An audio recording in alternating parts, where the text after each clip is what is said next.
We are Steve and Jill. Together, we've been buying and reselling land since the 90s. Our data-centric approach leaves our buyers asking, how can you sell it so cheap? Here on the Land Academy Show, We answer that and more. Steve and Jill here. hello. Welcome to the Land Academy Show, entertaining land investment talk. I'm Stephen Jack Butala. And I'm Jill DeWitt, broadcasting from sunny Southern California. Today, Jill and I talk about why some members make millions with Land Academy and why some don't. Why some make millions and why some make $1. Why some people are happily married Oh boy. and why some people aren't. Why some people are happily married, some people are unhappily married. Why some people's cars start and why some people's don't. And they're in the whole, all of those shows we're going to talk about this all for the same reason. That's hilarious. I love it. Before we get into it, let's take a question posted by one of our members on the landinvestors.com online community. It's free. There's like 10 more things going through my head right now. But Well, I'm let's like, hear it. Inappropriate, iffy. No, don't go there. We are audio only today. Because it's very hot in Los Angeles and Jill is hot and she's not comfortable no matter what we do with what she looks like. So we're just going to do audio and see what happens. You could get me uncomfortable with sweat dripping down my face and my back. If you don't know about audio and video production, and why should you got to turn all the air conditioners off and you got to turn everything off, close all the Flipping windows. lights are hot. Yeah. So thank you. Okay, back to where we were.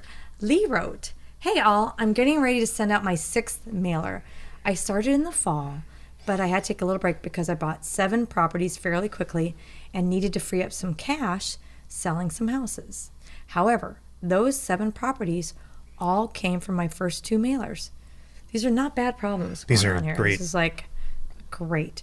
I was blanked on my next 2 second and third is about a week in and no luck so far.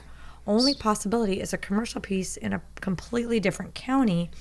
Could be a nice payday or nothing." So first of all, and then he goes on, but 1 second, it takes more than a week for the mail to hit. It takes 2 weeks. So "I'm wondering if I'm coming in too low. I've been looking at the lowest price parcels for a given size/area and offering 25%.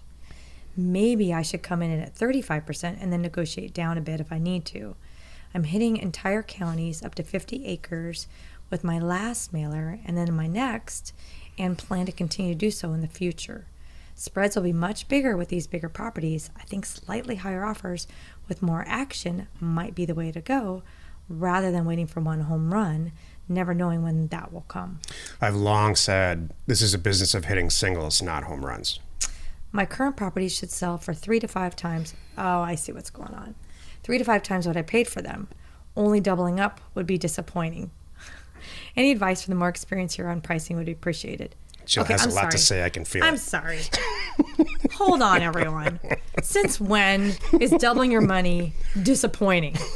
This is problem 1.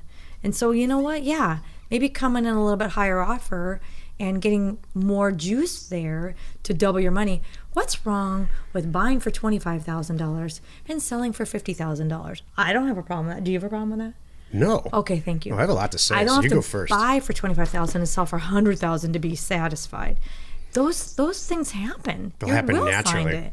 But you don't have to expect that and feel this is so funny because this hasn't come up in a while, but every now and then it pops up on one of our weekly member calls where someone says, "Oh, I screwed up, I failed." I'm like, "All right, tell me what happened." And they'll say a version of, "Darn it, I bought it for $10,000. I sold it for $20. I should have sold it for $40." I'm like, "Excuse me." That's the business model. I know, but I'm like, "Excuse me. Since when's buying for 10 and selling for 20 bad? You didn't fail at all." So I want to make sure, first of all, everybody knows that doubling your money, maybe even you don't double your money on some of these. What if you buy something for, here's some things that we do too. What if I bought something for $800,000 and I sold it in a week for $950,000 because it's worth 1.2? I don't think that's a failure. No, I don't think so either. So I just throwing out some things to kind of just give you some stuff to think about here. But I know you have stuff you want to Let's add. talk baseball. So in the major leagues, I think the average at bat for a single player is like per game is like 7. So I am sure that the people who are listening are going to correct me on that via email times 80. So let's just say you're at bat on a regular game 7 times as a player. Would you rather hit 1 home run or 7 singles? So 1 home run, 6 strikeouts, or 7 singles. I can tell you what your coach is going to want, what your teammates are going to want, and I can tell you what's going to, when your contract comes up, what kind of batting looking at your batting average and your on base percentage, what that's going to do to your contract. The exact same thing applies here. Once in a great while, out of all those singles you're hitting, one's going to go out, and that's what out of the park in a good way. That's what happens. The exact same thing with real estate investment. And so, no, you should 3 to 5 times. He's saying he wants to sell them 3 to 5 times, and he's pricing them at 25% of the lowest priced property. That's probably 5 years ago how he did it. And we never did it 3 to 5 times. Our business model has always been double your price, get out of there. And I think in one video in the program, I say keep a bottle of Maalox on your desk, because the first few times you do that, it crushes your soul. Right. It's counterintuitive to sell a piece of property that's worth $80,000 for $50,000. But after you start looking at your bank balance and how often you're doing it, after you keep hitting those singles over and over and over again and become a better batter for it, you throw the Maalox away. I would like to add too, guess what? The guy that bought it from you is so thrilled, he's back for more. Yeah. Now you've got a buyer for life. So we've perfected this. The truth is, Jill and I have perfected this since the 90s, and our way's better. So you're pricing it too cheap. Take a look at what's priced, the average price of the property, both active and sold.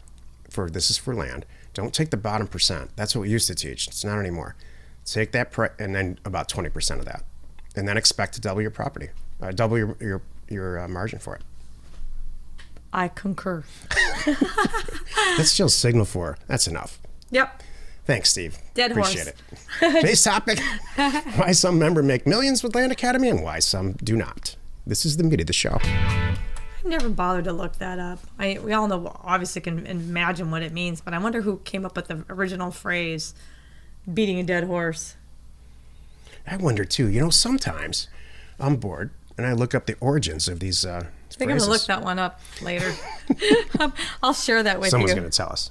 Yeah, it's true. It's going to be in our notes here soon. What if it's probably some famous cowboy somewhere that, who knows? Why are cliches so popular anyway? I guess they're just easy. I had an English teacher once, and he said, if you use a cliche, I'm going to find you and hunt you down. He said it's being lazy. There's a bajillion possible analogies out there and comparisons that you can make on all kinds of stuff. You're so lazy, you have to say something like, that's water under the bridge. Right. Get out of my class. My mom used to say that about swearing. You have a bigger vocabulary. Yeah, she's probably right. She's probably right, because if you could, like, all you do is say, the F word for everything. I'm like, yeah, Right. it's true. It loses its value. Yeah, it does. So I prefer my way. So here's my way. Here's what happens around our house. I that's sung to me, so I really try to carefully choose words. I don't swear very much at all. So when I do, it's not good. I've heard you swear maybe 8 times in my life, and I changed the zip People code. run. I go to a different zip code. Yep. And I like that. Now it's effective. All right. So why do some people make millions? Oh, you're asking me? Yeah. Here's why. Because they come. I know. I'm just interviewing you. I know why. They come to us with the right attitude, and they're relatively predisposed for the skill sets that are required from a data perspective and a sales perspective to accomplish this, and they adapt and overcome. They don't take no for an answer, and that they refuse to fail. So, and that's it. It's as simple as that. And it's everybody listening to this is saying, well, that's easy. That's really simple. That sounds like inspiration. Yeah, it's so simple. Like, why doesn't everybody do it then? That's my question. And here's why. There's this huge misconception about how children and kids and teenagers, or really anybody, gets educated in this country. And here it is. you have 6 or 7 classes when you're in high school. Really 3 or 4 core classes like English and writing, and math, and let's say history. And this are the core ones, not the silly ones. And we are all expected to get A's in everything and be interested in everything. And we are all told you can get into college if you're perfect, if you're great at all this stuff, and what that does in effect is it allows really good students who are incredibly boring, in my opinion, who get A's to get into college where they actually are continue that, and they're great students who are boring, and they go off and get great jobs and work for people, and they're bored.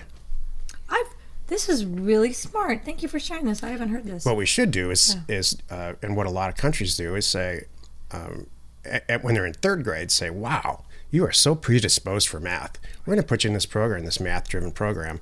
We're going to teach you to write and teach you to speak, but we understand that's not your propensity. And then the flip side is, you're great at writing and you take really well to poetry and whatever, so this is your path. The Soviet Union's famous for doing this, pulling kids out of environment where they can play hockey or dance or do math. Am I saying that their way is right? Absolutely not. The Soviet Union's gone and here we are. But I'm saying that if you don't like data, like I love data, I spring out of bed on Mailer Monday. We send out mailers, and that's when I get to go into a dark room and accomplish these mailers. And so it's not hard for me. And it never has been. So I think that there's some people that come to an environment like this with dollar signs in their eyes, and they just want to get wealthy. And that's not what this is about for me. It's about winning at mailers, and the money comes. I wish that education was that way, and you are so right. I don't look at all the time, the years that I wasted trying to learn French. I could care less about French, but Amen, I had to do sister. it. And I got A's. It was stupid. I was president of the French club. I'm not kidding. You were? I was. Yeah. Did you speak English or French? Oh my gosh. In the classroom, I could do it, but that's okay.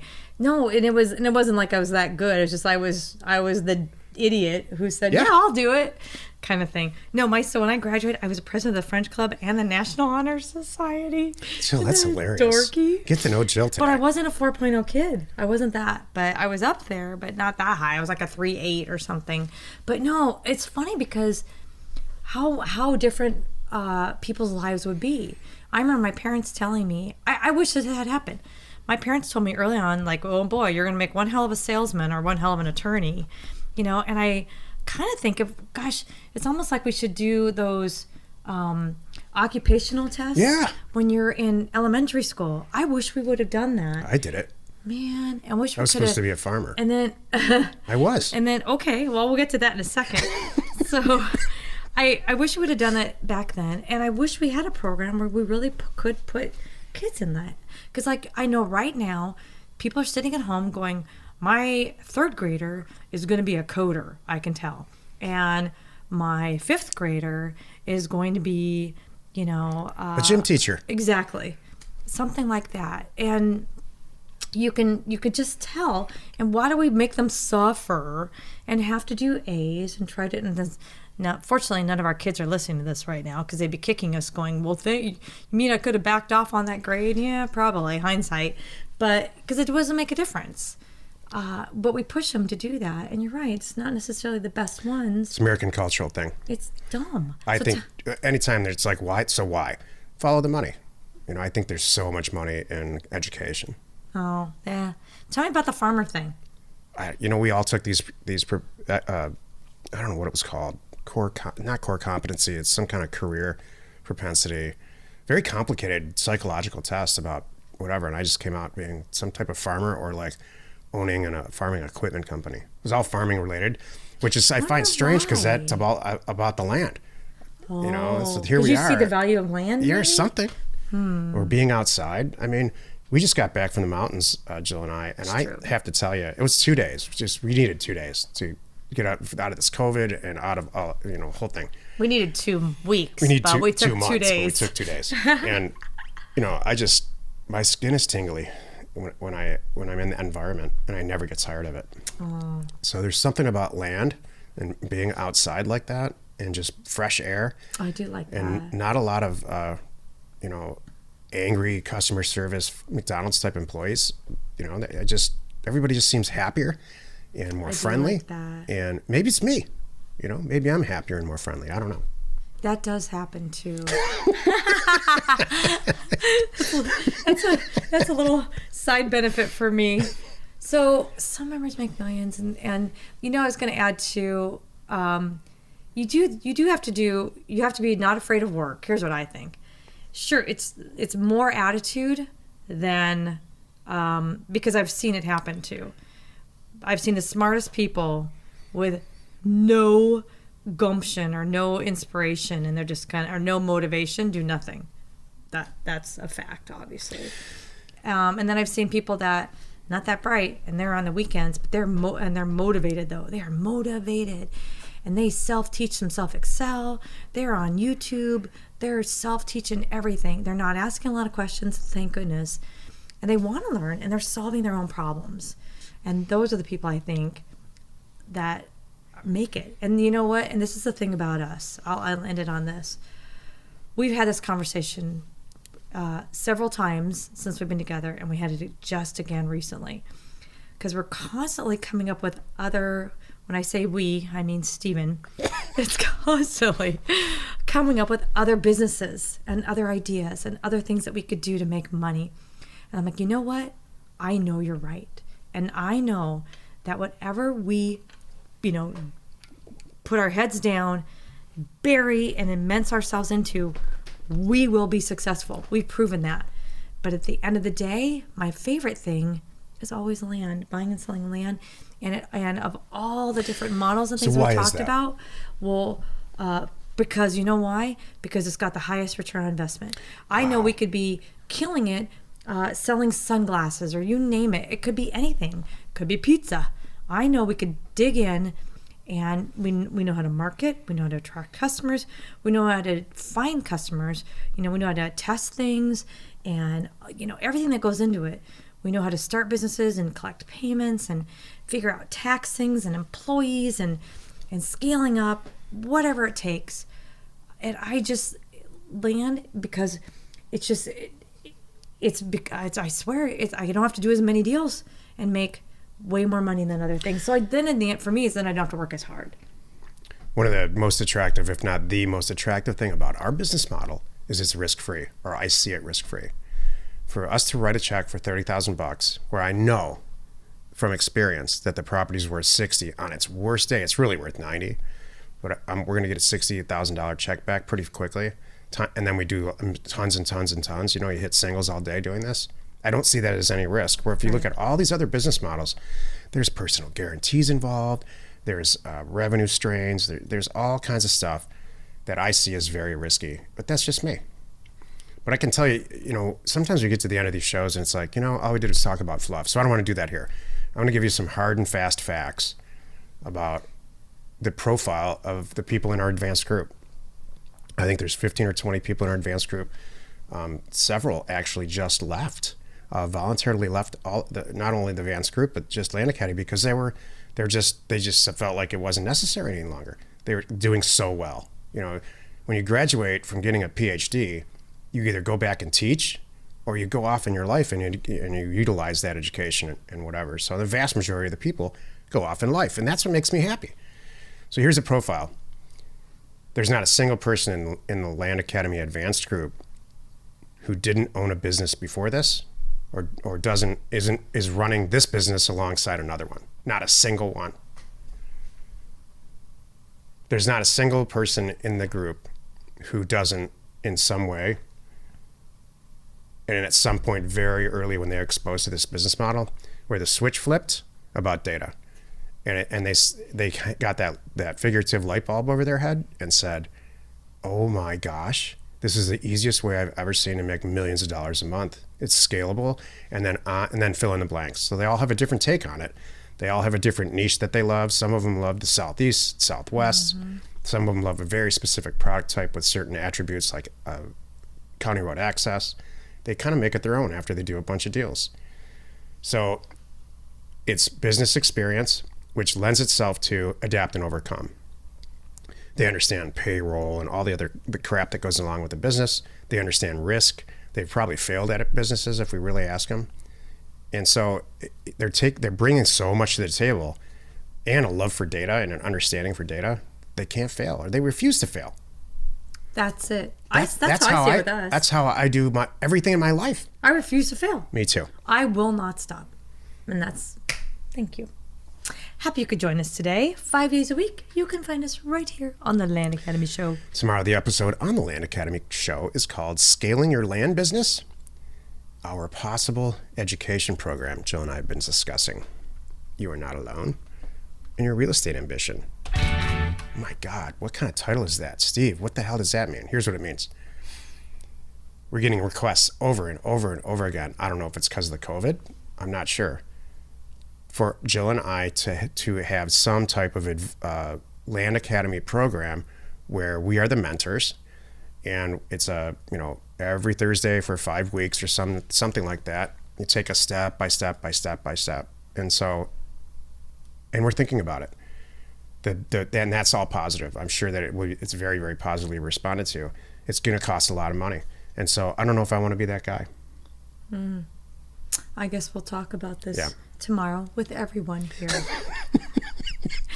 And this particular Land Academy show and all of the others remain commercial free for you, our loyal listener. So wherever you're watching, wherever you're listening, please subscribe and rate us there. We're Steve and Jill. Information and inspiration to buy undervalued property.